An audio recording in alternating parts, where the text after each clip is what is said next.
Hey guys, it's Megan from Running Toward the Prize, and gorgeous weekend this weekend in Michigan, just gorgeous. As you can tell, I'm even in a sweatshirt. Fall is coming. But today I'm going to talk about my marathon training week 4. I think so. I think we're on week 4. Crazy. I'll be honest. This is where I'm going to be honest with you, and this is why I'm doing these marathon training videos, because it's something that everybody kind of needs to know. Marathon training is not always easy. I know that sounds like duh, Megan, but it's not always easy, and last week was a perfect example of that. After running a wonderful, wonderful race in Disneyland where I PR'd and just felt great, minus the stomach cramps, felt great. Last week was insanity. The week before was insanity, and last week was insanity as well. Between traveling, which we were coming back from West Coast time to East Coast time. Anytime you travel east, it's never easy. And even though we were only in Disneyland a couple days, it was enough to have thrown us off. And so we flew home and we're still on West Coast time. And not to mention, I had a lot of work to get done. So I was staying up even later than normal. And late nights, not a lot of sleep, lots of work. And my marathon training just suffered, absolutely suffered. And I think this is the reason I'm saying it is because I feel as though a lot of people can relate to this. I work an 8 to 5:30 job, and I have a second job on top of it. That makes it difficult sometimes to get your runs in. And I normally am a morning runner. I'd rather run in the morning than at night after a full day of work and having a full stomach and whatnot, but I could not get myself out of bed last week. Just, it was not going to happen for an early morning run.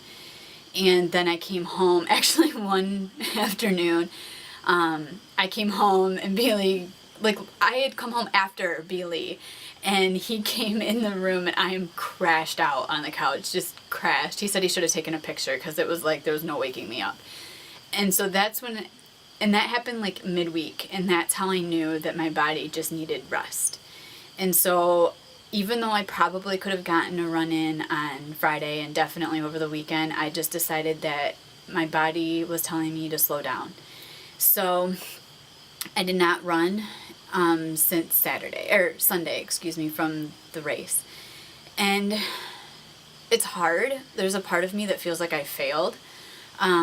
But I know that my body needed it. And if you talk to Bailey, if you talk to my friends, anybody who's been talking to me recently, they know how overwhelmed I've been. Actually, one of my friends said I was burning the candle at both ends, and that's really how I felt. And so I just decided that rest was more important. And, today's Sunday. That I'm filming this, and I feel rejuvenated and I'm ready to tackle the week ahead of training. So being honest, that's part of who I am. Last week really showed how difficult having 2 jobs and being tired and staying up late, and how that really affects your marathon training. And so I'm hoping that this was just a little bump in the road and everything's going to be pretty good from here on out, but I'm prepared to have weeks where my mileage doesn't get in. I don't want that to happen, but I'm prepared for it because I know that it's hard to fit everything in. It really is. And I know people talk about prioritizing, and I've been, really trying to do that. Unfortunately, the blog is the one thing that kind of suffers in the midst of it all, but I'm still going to get some blog posts out there because I care about my readers, and I want to make sure that I'm still getting across what I want to get across. But you might see less posts. You might see that I'm not online as much with the social media and whatnot, but it's a phase in life, and that's okay. And I'm excited for the things that are coming up, but at the same time I know that my body can't handle everything I'm trying to throw at it. So basically, marathon training last week was non-existent.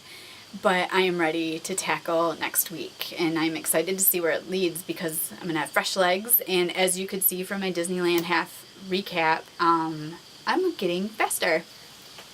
I'm so excited. Actually, my running coach, this is really cool. My running coach, I emailed him my time, and he was pretty excited, and so excited, in fact, that he revamped my training plan, and he made my speed work faster. Talk about like a huge high. Like, that was just so cool. And then I looked at my splits, my mile splits, and I had so many miles under 10 minutes. Actually, I even had a couple of 9:30s. Blown away, just blown away. And I sent those to Coach Brian, and he basically said, I know you have a faster one in you, and I'm glad to see that you're confident of that now. And that really struck home, because I don't think I had that confidence. Like, I was just determined or convinced that the summer heat and training just was making me slower, and so to have seen that fast time and know that there's faster because of all the weaving and, stomach cramping and different things that happened throughout the race, I know there's a faster one in me. And I have 2 coming up before the fall, one in October and one in November. So I'm ready to rock them, and I'm ready to keep moving forward and to continue to share my journey with you all.